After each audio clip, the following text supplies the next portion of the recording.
தந்தை, மகன், தூய ஆவியின் பெயராலே ஆமேன்.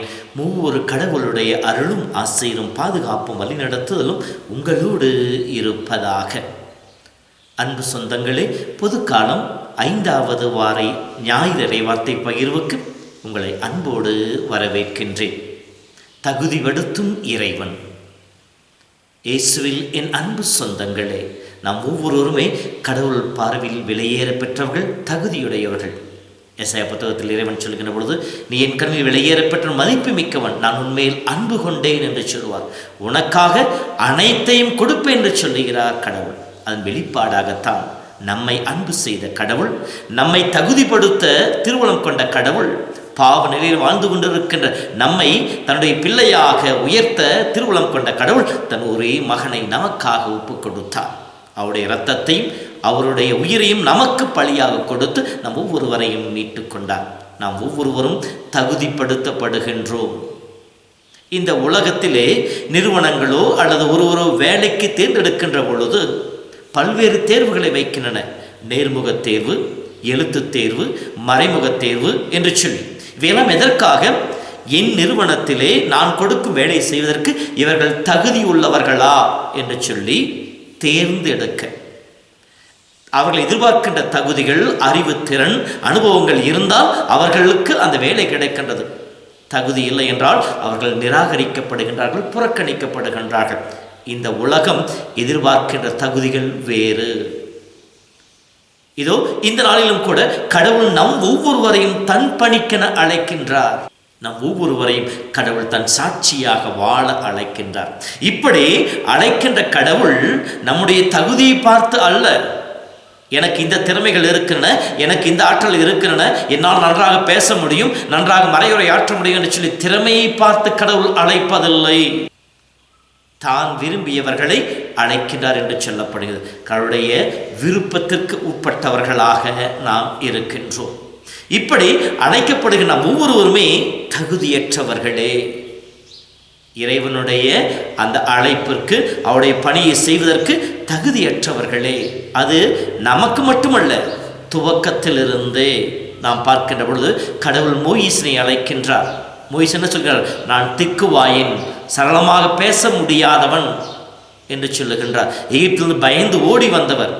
ஆனால் கடவுள் அவரை தேர்ந்தெடுத்து இஸ்ரேல் மக்களை மீட்டெடுப்பதற்காக மீண்டும் எகிப்துக்கு அனுப்புகின்றார். நீதி தலைவர்கள் புத்தகத்தில் படிக்கின்ற பொழுது கிதையோன் பயந்து கொண்டு தன்னுடைய திராட்சை ஆலையிலே கோதுமை அடித்து கொண்டிருப்பார். அவரை கடவுள் தேர்ந்தெடுத்து மிதியானியர்களிடமிருந்து இஸ்ரேல் மக்களை மீட்டெடுப்பதற்கு அவரை பயன்படுத்துகின்றார். 1 சாமுவேல் புத்தகத்தில் 16 படிக்கின்ற பொழுது தாவீது தேர்ந்தெடுப்பா படித்தார். முதல் 6 பேரை பார்த்துவிட்டு உனக்கு மகன்கள் இவ்வளவுதானா என்று சொல்லி சாமுவேல் கேட்கின்ற பொழுது அவருடைய தந்தை சொல்லுவார், இல்லை, இன்னொரு இருக்கின்றான், அவன் ஆடு மேய்த்து கொண்டிருக்கான், அவன் ஒன்றுக்கும் பயன்படாதவன் என்று சொல்லி. ஆனால் கடவுள் தாவீதை தான் தேர்ந்தெடுத்து இஸ்ரேல் குலம் முழுவதற்கும் அரசனாக தேர்ந்தெடுத்தார். அவருடைய குலத்திலே தான் மெசியா பிறக்கும் வாய்ப்பையும் தாவீதுக்கு கடவுள் கொடுத்தார். அதே மாதிரி கடவுள் தேர்ந்தெடுத்த ஒவ்வொருவரையும் பாருங்கள், கைம்பெண்களாக இருப்பார்கள், விதவைகளாக இருப்பார்கள், இந்த உலகம் ஒரு பொருட்டா கருதாதவர்களாக இருப்பார்கள். 1 கொரிந்தியர் புத்தகத்திலே 1ஆம் அதிகாரத்திலே பவுல் சொல்வதை போல, இந்த உலகம் மடமை என கருதுவதை, இந்த உலகம் ஒரு பொருட்டா கருதாததை கடவுள் தேர்ந்தெடுத்தார் என்பதை போல கடவுள் தேர்ந்தெடுக்கின்றார். எதற்காக? தகுதிப்படுத்த, தனக்கு ஏற்ற முறையிலே அவர்களை தகுதிப்படுத்தி அவர்களை அனுப்ப. அதைத்தான் மார்க்கு புத்தகம் 3:11, 12, 13 படிக்கின்றோம். கடவுள் தான் விரும்பிய தம்மிடம் அழைக்கின்றார். அழைத்தவர் எதற்காக? தம்மோடு இருக்க, நற்செய்தி அறிவிக்க, அனுப்பப்பட, பேய்களை ஓட்ட அதிகாரம் பெற்றுக்கொள்ள. முதலிலே அவர்களை தகுதிப்படுத்துகின்ற கடவுள் அந்த தகுதியை கொடுத்து அவர்களை அனுப்புகின்றார். இது இன்றைய வார்த்தைகளை நாம் பார்க்கின்ற பொழுது கடவுள் அந்த தகுதிப்படுத்துகின்ற நிலையை மிக தெளிவாக நமக்கு சொல்லி காட்டுகின்றது. முதல் வாசகத்திலே எசாயா, அவர் இறைவாக்கு பணிக்காக அழைக்கப்படுகின்றார். ஒரு தீர்க்க தரிசனத்தின் வழியாக, ஒரு காட்சியின் வழியாக விண்ணகம் அவருக்கு காட்சியாக காணப்படுகிறது. அரியணையில் கடவுள் வீற்றிருக்கின்றார். விண்தூதர்களும் மனிதர்களும் இடைவிடாமல் புகழ் பாடிக்கொண்டிருக்கின்றார்கள். தூயவர் தூய் என்று சொல்லி பாடிக்கொண்டிருக்கின்ற மத்தியிலே கடவுள் அவருக்கு காட்சி கொடுக்கின்றார். இந்த காட்சியை கண்டவுடன் அவர் தன் வெறுமையை உணர்கின்றார். அசுத்த உதடுகள் கொண்டவன் நான், அசுத்த உதடுகள் கொண்ட மக்கள் மத்தியில் வாழ்ந்து கொண்டிருப்பவன் நான் என்று சொல்லி தன் நிலையை உணர்ந்து அங்கே அழுகின்ற பொழுது கடவுள் எரிகின்ற நெருப்பை கொண்டு அவர் நாவினை சுட்டு அவரை சுத்திகரித்து தன் பணிக்கென தகுதியுள்ளவர்களாக மாற்றுகின்றார். அதை அனுபவத்தை பெற்றவுடன் தான் அவர் இதோ நான் போகிறேன் என்று சொல்லி இறைவனுடைய செய்தியை சுமந்து கொண்டு இஸ்ரேல் மக்களை நல்வழிப்படுத்த அவர்களை மீண்டும் இறைவன் அருகிலே கொண்டு வந்து சேர்க்கின்ற பணியை, இறை வாக்கு பணியை தொடங்குகின்றார். இந்த 2ஆம் வாசகத்தை படிக்கின்ற பொழுது பவுலியான் சொல்லுகின்றார், நான் கடவுளுடைய திருத்தூதன் என்று அழைக்கப்பட தகுதியற்றவன் என்று சொல்லுகிறேன். காரணம், நான் திருச்சபை துன்புறுத்தினேன், இயேசுவை துன்புறுத்தினேன், இயேசு மறைவுடலாக இருக்கின்ற திருச்சபைக்கு துன்பங்களை கொடுத்தேன், கிறிஸ்தவர்களை வதைத்தேன். ஆனால் நான் இந்த நிலையில் இருப்பது கடவுளுடைய அருளாலேயே. தமஸ்கு வீதியிலே கடவுளை தடுத்தாற் கொள்கின்றார். 3 நாட்கள் உண்ணாமல் உறங்காமல் அவர் தமஸ்கிலே ஜெபித்துக் கொண்டிருக்கின்ற பொழுது இறைவன் அவரை தொடுகின்றார். அனனியா என்கிற குருவின் வழியாக தொடுகின்றார். இறை அனுபவம் அவருக்கு கிடைக்கின்றது. தகுதியற்றவராக மாற்றுகின்றார். 3 ஆண்டுகள் அரேபியா சென்று தன்னை முழுவதுமாக இறைவனோடு இணைந்து தயார்படுத்திக் கொள்ளுகின்றார். புறவினத்தன் அப்போஸ்தலராக கடவுளால் மாற்றப்பட தகுதிப்படுத்தப்படுகின்றார். இன்றைய நற்செய்தியிலும் பேதுருடைய அழைப்பு கொடுக்கப்படுகின்றது. இந்த முதல் சிறு அழைப்பு லூக்கா புத்தகத்தில் இவ்வாறு சொல்லப்பட்டிருக்கின்றது. பெரும்பாலான மீன்பாட்டை கண்டவுடன் பேதுரு, ஆண்டவரை நான் பாவி, என்னை விட்டு அகன்று போய்விடும் என்று சொல்லுகின்றார். கடவுள் சொல்லுகின்றார், இதோ இன்று முதல் உன்னை மனிதர்களை பிடிப்பவனாக்குவேன். தகுதிப்படுத்துகின்றார் கடவுள். அன்பு சமூகமே, நாம் கடவுளுடைய தகுதியை பெறுவதற்கு முன்னால் இறை அனுபவம் நமக்கு தேவை. அழைக்கப்பட்ட ஒவ்வொருவருக்கும் தேவையானது இறை அனுபவம். புனித அக்குவினார் சொல்வார், இறை அனுபவத்தை ஒருவர் பெறுகின்ற பொழுது அவர் தன்னையே முழுமையாக வெறுமையாக்குகின்றார் என்று சொல்லி. இறை அனுபவம் நம்மை ஒரு அகந்தைக்கு கொண்டு போகாது. ஆண்டவருடைய அனுபவத்தை பெறுகின்ற பொழுது நம்மையே முழுமையாக உடைத்து போடுகின்ற நிலைக்கு நம்மை தள்ளிவிடும். அதைத்தான் இன்றைய 3 வாசகம் நமக்கு சொல்லி காட்டுகின்றன. அவர்கள் தன்னிலை உணர்ந்து தன்னை வெறுமையாக்குகின்றார்கள். இப்படி வெறுமையாக்குகின்ற பொழுது கடவுள் அவர்கள் தன் அருளை நிறைக்கின்றார். கடவுள் அருளால் நிறைக்கப்படுகின்ற பொழுது அவர்கள் கடவுளுடைய பணிக்காக பயன்படுத்தப்படுகின்றார்கள். தகுதியுள்ளவர்களாக மாற்றப்படுகின்றார்கள். அன்பு சகோமே, இதோ இந்த நாளிலும் கூட கடவுள் நம் ஒவ்வொருவரையும் அழைக்கின்றார். கிறிஸ்தவனாக, குருவாக, துறவியாக வாழ கடவுள் நம்மை அழைத்திருக்கின்றார். நாம் கடவுளை தேடி போய் இந்த அழைத்தலை பெற்றுக்கொள்ளவில்லை. கடவுள் தானாக முன்வந்து நம்மை தேடி வந்து நமக்கு இந்த அருளையும் ஆசிரியம் கொடுத்திருக்கின்றார். 2 கொரிந்தியர் புத்தகம் 3:5 சொல்வதை போல நாங்கள் இந்த நிலையில் இருப்பது கடவுளிடமிருந்து வருகின்றது. எங்களுக்கு இந்த தகுதி கடவுளிடமிருந்து வருகின்றது.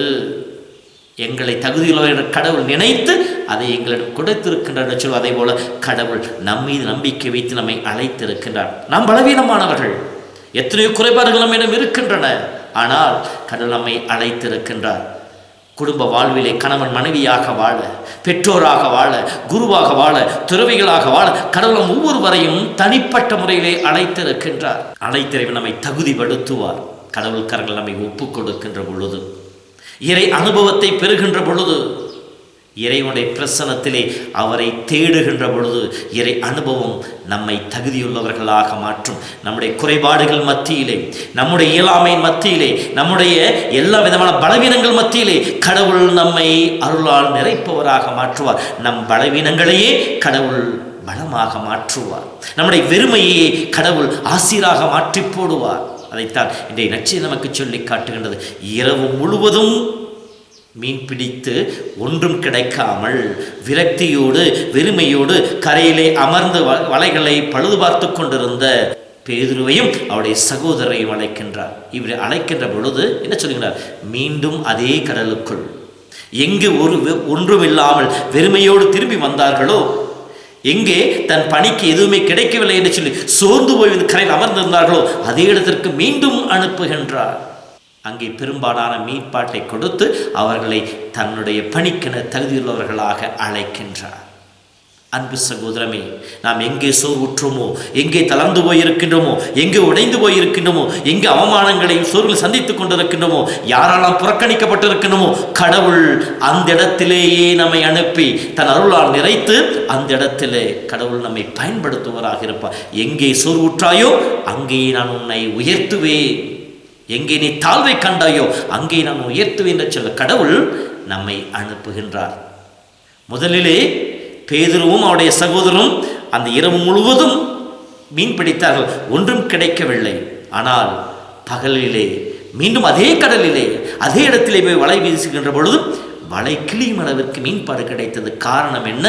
இயேசு அவர்களோடு இருந்தார், இறை அருள் அவர்களோடு இருந்தது, இறை அனுபவம் அவர்களோடு இருந்தது. இயேசுவோடு இணைந்து அவர்கள் அந்த வலை வீசியதாலே பெரும்பாலான மீன்பாட்டை கண்டு கொண்டார்கள். இதுதான் கடவுள் நம்மை தகுதியுள்ளவர்களாக மாற்றுவது. நாம் இந்த உலகிலே வாழ்கின்ற பொழுது நம் குடும்ப சூழ்நிலையிலும் நம்முடைய அழைத்தல் வாழ்விலும் எத்தனையோ கஷ்டங்கள், போராட்டங்கள், வேதனைகள் வருகின்ற பொழுது நாம் தனியாக போராட ஆரம்பிக்கிறோம். நான் எப்படி இருந்து வெளிவருவேன், நான் எப்படி இதை எதிர்கொள்வேன், என்னால் எப்படி இதை கடந்து போக முடியும், இந்த கஷ்டங்கள் பலவீனங்கள் எப்படி எழுந்திருப்பேன், நான் முடிவெடுப்பேன் என்று சொல்லி நாம் முடிவெடுக்கின்ற பொழுது மீண்டும் மீண்டும் தவறுகின்றவர்களாக இருக்கணும், மீண்டும் மீண்டும் அதே பாவங்களையோ அதே குறைபாடுகளிலோ வீழ்பவர்களாக இருக்கணும். ஆனால் இயேசுவோடு இணைந்து, நான் ஆண்டவரோடு இணைந்து கிறிஸ்துவை சுமந்து கொண்டு இறை அனுபவத்தோடு நான் மீண்டும் அந்த வாழ்வுக்கு செல்லுகின்ற பொழுது கடவுள் நம் சார்பாக போராடுவார், நமக்கு துணையாக இருப்பார், நாம் தொடுகின்ற காரியங்களை வெற்றியின் காரியங்களை மாற்றிக் கொடுப்பார், நம்முடைய பலவீனங்களை எல்லாம் பலமாக மாற்றுவார். பவுல் சொல்வதை போல, நான் பெருமை பாராட்ட வேண்டுமென்றால் என் பலவீனத்தை குறித்து நான் பெருமை பாராட்டுவேன், ஏனெனில் நான் பலமில்லாமல் இருக்கிற பொழுது கடவுளுடைய பலன் என்னிலே செயல்படும் என்று சொல்லுவார். இதான் நம்மை தகுதியுள்ளவர்களாக மாற்றுகின்ற நிலை. அன்பு சகோதரமே, நம்முடைய இயலாமையை கண்டோ, நம்முடைய பலவீனங்களை கண்டோ, நம்முடைய சோர்வுகளை கண்டோ, நம்முடைய வாழ்வினுடைய எல்லா இழிநிலைகளை கண்டோ ஒருபோதும் தளர்ந்து போக வேண்டாம். கடவுள் நம்மை தேர்ந்தெடுத்திருக்கின்றார், கடவுள் தன் அன்பினால் நம்மை தேர்ந்தெடுத்திருக்கின்றார். தேர்ந்தெடுத்த கடவுள் நம்மை தகுதியுள்ளவர்களாக மாற்றுவார், நம்மை வெற்றியின் மக்களாக மாற்றுவார், நம்மை மேன்மையின் மக்களாக மாற்றுவார். நம் வாழ்விலே கடந்து போன எல்லா கஷ்டங்களையும் எடுத்து போட்டு அகமகிழ்வின் மகிழ்ச்சியின் மக்களாக மாற்றுவார். இறை அனுபவத்தை கேட்போம், ஆண்டவரை பற்றி கொள்வோம், இறை குரலுக்கு செவிமடுப்போம். இதோ இன்றைய முதல் வாசகத்திலே நான் யாரை அனுப்பு என்று சொல்லுகின்ற பொழுது எசையா தானாக முன்வது இறை அனுபவத்தை பெறணும். இதோ நான் போவேன் என்று சொன்னதை போல இறை அனுபவத்தை பெற்றுக்கொண்டவர்களாக இறைவனோடு கைகோர்த்து இறைபணி செய்ய முற்படுவோம்.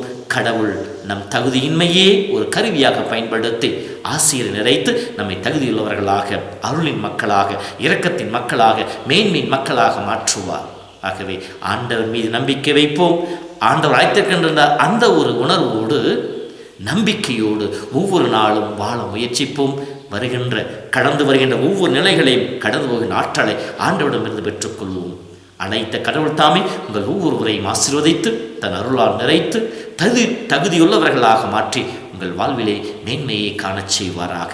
ஆண்டவர் உங்களோடு இருப்பாராக. எல்லாம் வல்ல இறைவன் தந்தை, மகன், தூய ஆவியின் பெயராலே ஆமென்.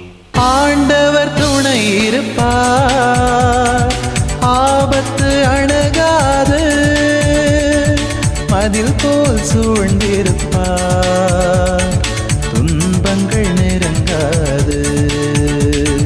கலங்காதே மனமே, கலங்காதே மனமே, அன்பான தேவன் அரவணைப்பார், கலங்காதே மனமே. ஆண்டவர் துணை இருப்பார், ஆபத்து அணுகாது, மதில் போல் சூழ்ந்திருப்பார், துன்பங்கள் நெருங்காது.